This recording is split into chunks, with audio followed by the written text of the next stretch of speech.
하고 이재명 지사는 왜 나와요? 네, 안녕하십니까. 경기도지사하고 또 서울시장이시죠. 네. 뭐 그 사이에 그 수도권 그 3기 신도시가 들어설 거기 때문에 가장 밀접한 방안에 대한 브리핑을 시작하겠습니다. 네, 뭐 브리핑 시작하니까요. 먼저 브리핑 오늘 먼저 들어보겠습니다. 진행 계획에 대해 간략히 말씀드리겠습니다. 오늘 브리핑은 김현미 국토교통부 장관, 박원순 서울특별시장, 박남춘 인천광역시장, 이재명 경기도지사, 조강한 남양주시장, 김상호 하남시장, 김종천 과천시장, 박형우 계양구청장께서 하겠으며 브리핑이 끝나면 간단한 질의응답 시간을 갖도록 하겠습니다. 브리핑 직후 MOU 체결 행사가 있는 관계로 단상에서는 부득이 질문을 2개만 받고 추가 질문은 행사가 종료되는 대로 소관실국장이 계속 진행하도록 하겠습니다. 그럼 김현미 국토교통부 장관의 발표가 있겠습니다.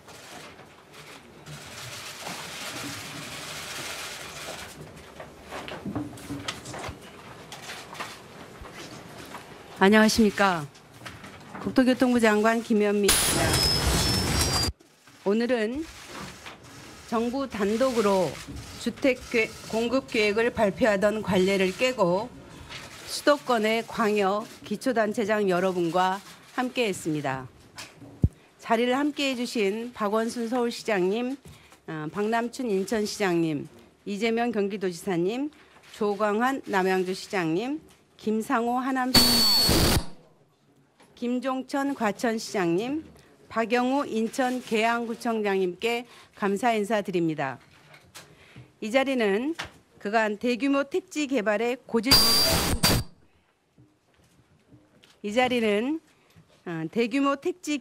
고질적인 문제로 제기되어 왔던 교통과 일자리, 육아, 문화, 인프라 등의 계획을 정부와 지자체가 입안 단계부터 함께 설계한 노력의 결과입니다. 사업 시행 단계에서도 지방자치단체와 지방공사의 참여율이 90%를 넘길 만큼 정부는 사업이 종료될 때까지 지역과 적극적으로 소통해서 지역 맞춤형 개발이 될 수 있도록 최선을 다하겠습니다. 정부는 지난 9월 13일 주택시장 안정을 위해 수도권 주택 30만 호 공급 계획을 발표하면서 수도권 주민들의 교통 편익을 높이기 위한 광역교통 개선 방안도 함께 마련할 것을 약속드렸습니다. 그럼 지금부터 2차 수도권 주택 공급 계획 및 수도권 광역교통망 개선 방안을 발표하겠습니다. 지난 9월 21일 3만 5천 호 공급 계획에 이어 지방자치단체와 충분한 협의를 거쳐 오늘 2차 공급 계획으로 41곳에 15만 5천 호의 입지를 확장했습니다. 그중 100만 제곱미터 이상의 대규모 택지는 남양주, 하남, 인천 계양, 과천 등 4곳에 12만 2천 호이며 중소규모는 37곳에 3만 3천 호입니다. 지역별로는 서울 1만 9천 호, 경기도 11만 9천 호, 인천시 1만 7천 호입니다. 다음은 신도시급 대규모 택지의 조성 방안에 대해 말씀드리겠습니다. 특징은 크게 4가지로 말씀드릴 수 있습니다. 첫째, 서울 도심권에 30분 내 접근이 가능한 도시입니다. 택지 4곳은 서울과 1기 신도시 사이로 서울과 연접하거나 매우 가까운 곳에 위치하고 있으며 GTX 등 광역교통망을 충분히 갖춰서 서울 도심까지 30분 내 출퇴근이 가능한 도시로 조성될 것입니다. 두 번째는 일자리를 만드는 도시입니다. 기존보다 도시 지원 시설 용지를 2배 이상 확보하여 자족 기능을 위한 벤처기업 시설과 소프트웨어 지능 시설, 도시형 공장 등을 유치하고 시세보다 훨씬 저렴한 임대료로 스타트업을 육성할 수 있도록 했습니다. 아이 키우기 좋은 도시는 모두의 꿈입니다. 유치원을 100% 국공립으로 설치하고 개발 이익을 도서관, 복합 커뮤니티센터 등 생활 SOC에 재투자하는 한편 기준 대비 1.5배 수준의 공원 녹지를 확보하고 간선 급행버스 BRT는 수소버스로 공급해서 미세먼지 걱정을 덜 수 있도록 하겠습니다. 이번 대규모 택지 조성의 네 번째 특징은 지역과 함께 만드는 도시라는 말씀을 드리겠습니다. 지자체와 지방공사의 참여 아래 총괄 건축가와 함께 지역 맞춤형으로 개발하고 대토보상 활성화 등 원래 사시던 주민들이 다시 정착할 수 있는 방안도 적극 도입하겠습니다. 다음은 지구별 개략적인 개발 구상에 대해 설명드리겠습니다. 남양주 왕숙지구는 GTX B 노선의 신설역과 수석대교 건설로 서울 접근성을 높이겠습니다. 또 기업 유치를 위한 자족시설 용지는 GTX역을 중심으로 판교 제1 테크노밸리 면적의 2배 이상을 확보할 계획입니다.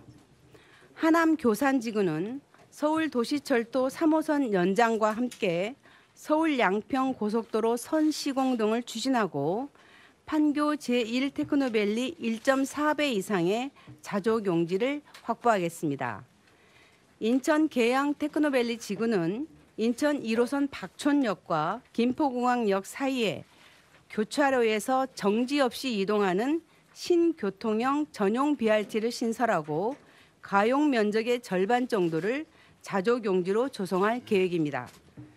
마지막으로 과천지구는 과천대로 헌능로 연결도로 신설 등 도로망을 대폭 확충하고 과천 유례선이 확정될 경우에 노선을 연장하는 방안을 적극 검토하겠습니다. 사업 속도가 빠른 중소규모 택지도 다양한 방식으로 적극 추진하겠습니다. 오랫동안 방치된 공원 부지를 활용하여 미집행 부지의 70% 이상을 공원으로 조성하고 나머지 부지에 주택, 도로 등을 공급합니다. 또한 도심 내에 입지가 좋은 국공유지, 군 유유부지도 적극 활용할 계획입니다. 서울 도심에서 32곳, 19,000호의 입지를 선정하였습니다. 서울 도심에 공급되는 주택은 대부분 기조성된 토지를 활용하는 만큼 조기에 공급이 가능하고 직장과 가정이 근접한 장점이 있습니다. 소규모 택지의 경우 20년부터, 대규모 중규모 택지의 경우 21년부터 연차적으로 주택이 공급됩니다. 아울러 대규모 택지 주변 지역은 토지거래 허가 구역으로 지정하는 등 투기 방지 방안도 동시에 진행하겠습니다. 택지 인근 지역과 수도권 주택 시장의 가격 동향과 거래량도 면밀히 살펴보겠습니다. 과열이 발생하거나 확산될 우려가 있는 지역은 규제 지역으로 신속히 지정하여 대출, 세제, 전매 제한 등을 강화하겠습니다. 아울러 주택 시장을 교란하는 행위가 있는 경우에는 지자체 합동조사를 시행하고 자금 조달 계획서도 꼼꼼히 검증하여 투기 수요를 철저히 차단하겠습니다.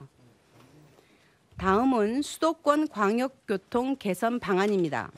신규 택지 개발과 함께 만성적인 교통난을 해소하여 수도권 어디서나 이동에 불편이 없도록 하겠습니다. 우선 국가 주도로 급행 간선 중심의 중추망을 조기에 구축하겠습니다. GTX-A 신안산선의 조속한 착공은 물론 최근 예타를 통과한 GTX-C 노선도 내년 초 기본계획 수립에 착수하여 이르면 2021년에 착공할 수 있도록 추진하겠습니다. GTX-B 노선과 계양 광화 고속도로는 내년까지 예타 완료를 추진하고 신분당선 연장과 같이 입주민이 재원 분담을 한 사업은 제도 개선을 통해서 신속하게 추진하겠습니다. 여기에 외곽 순환 고속도로 등 순환망을 연결하고 광역 인프라가 취약한 지역도 조속히 보완하여 수도권 전역에서 빠르고 편리한 대중교통 이용이 가능하도록 하겠습니다. 이와 함께 수도권 곳곳에 환승센터를 구축하여 환승센터와 연계해서 M버스를 충분히 공급하고 정시성, 쾌적성, 대량 수송을 모두 갖춘 전용 BRT를 구축하는 한편 차내 혼잡도를 완화하기 위한 2층 버스 도입도 확대하겠습니다. 마지막으로 대도시권 광역교통위원회를 통해서 지자체 간 이견으로 지연되었던 핵심 사업들의 추진력을 확보하고 제도 개선을 통해서 선교통 후 개발의 원칙을 더욱 공고히 하겠습니다. 존경하는 국민 여러분, 서울 수도권의 좋은 입지에 속도감 있는 공급, 임대주택과 분양주택의 균형 있는 공급, 실수요자 우선 및 투기 수요 차단이라는 3대 원칙은 정부의 일관된 의지입니다. 이 원칙에 더해 오늘 말씀드린 2차 계획은 시장 안정을 위한 주택 공급 계획에 그치지 않고 지방자치단체와 함께 교통, 일자리, 육아, 환경 등의 대책을 모색하며 정주 요건을 강화했다는 점에서 보다 진일보한 대책이라고 말씀드릴 수 있습니다. 정부는 오늘 이 자리에 함께해 주신 광역, 기초단체장 여러분과 함께 후속 절차를 속도감 있게 마무리해서 수도권의 안정적인 주택 공급 기반이 조기에 마련되고 수도권 어디서나 이동에 불편이 없도록 교통 개선 방안을 이행할 것을 약속드립니다. 아울러 내년 상반기 11만 호의 추가 공급 계획으로 수도권 주택 총 30만 호 공급 계획을 차질 없이 수행하겠습니다. 감사합니다.